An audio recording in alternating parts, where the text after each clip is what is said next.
everybody, and welcome back to Vegas Sports Talk. And since it's Monday, I am doing the Mountain West Conference News of the Week, from last week's, the 17th through the 23rd.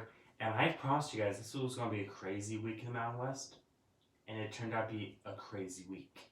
So we'll get right into it. So the player of the week was Bryce Hamilton of the Run Rebels. He had two double-doubles this past week, one against Colorado State, one against San Diego State. He had 11 points and 10 rebounds against San Diego State. And I thought maybe Eliza Mitchell-Long would have got the player of the week because he averaged about 16 points a game. But I understand why they gave it to Bryce Hamilton. He has been having a pretty good season. So he's the player of the week for the second time this conference season. Results from last week. On Tuesday, Colorado State got their butt whooped by UNLV 80-56. Reno went into the pit and demolished the Lobos 88-74. On Saturday, UNLV pulled off the biggest upset of the season. They beat San Diego State 66-63 at the VA Haas Arena. Saturday, Fresno State only lost by 2 at Reno, and Fresno needed to win that game for the Run Rebels. It would have greatly benefited the Rebels in the Mountain West standings, but it did not happen, so we move on. And on Sunday, yesterday, New Mexico lost 61-74 at Boise.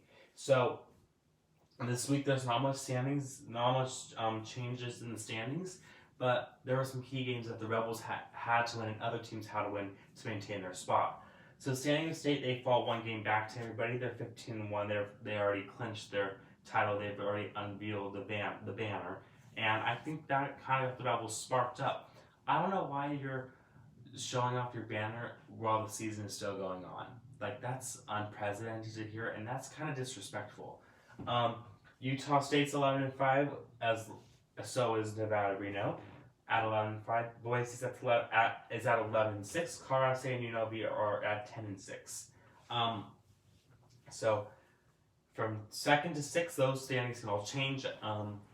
And the Rebels had to win these last 2 games, and they did.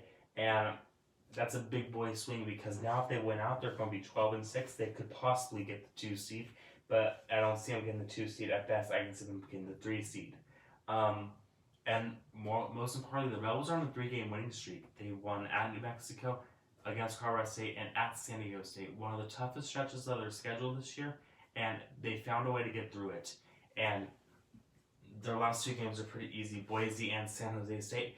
So if they can get through these last 2 games, 12-6, they'll be a force to reckon with. So that leads me to the big boy news of the week. UNLV defeated San Diego State 66-63, ending their undefeated season. So San Diego State falls 1 spot in the rankings.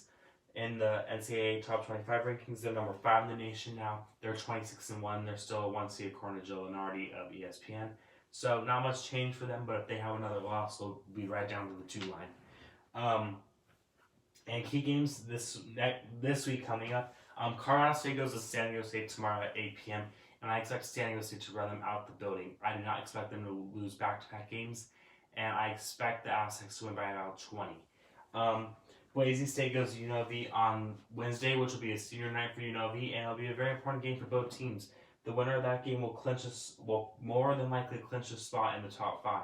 If Boise wins, they'll clinch a spot. If UNLV wins, they'll be closer to clinching a spot.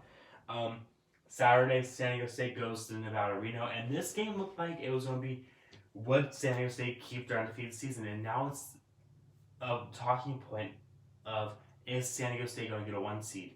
Because if they lose to Reno, they're not going to get a 1 seed.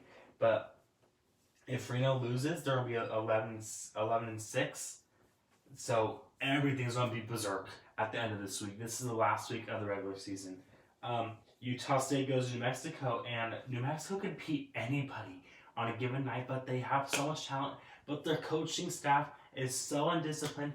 They do not discipline their players, and most importantly, they just don't give a crap. If they were out there competing as a team like UNLV or San Diego State, or Boise or Colorado State for that matter, or Utah State, they would be top in the conference, no doubt about it. But since they play like a bunch of scrubs, they're not going to be in the top 6 of the conference. And UNLV goes to San Jose State on Saturday, and that trip always gives them troubles for some reason, but I don't expect to give them troubles this year. I expect the Rebels to come out and know what's at stake. So there you guys go. This is the second to last Mountain West Conference News of the Week for the regular season. There'll be one for the postseason as well. I'll be talking about the Mountain West Conference Championship game next week and who I think could win it, because I know that tournament's coming up. It starts the 4th through the 7th for the men, and this could be a wide open field. So thank you guys so much for watching. Make sure to follow me on Twitter and Instagram at Vegas Sports Talk. I got a couple more videos coming at you today because I don't have school tomorrow. So thank you guys so much for the support. I'll talk to you guys again real soon.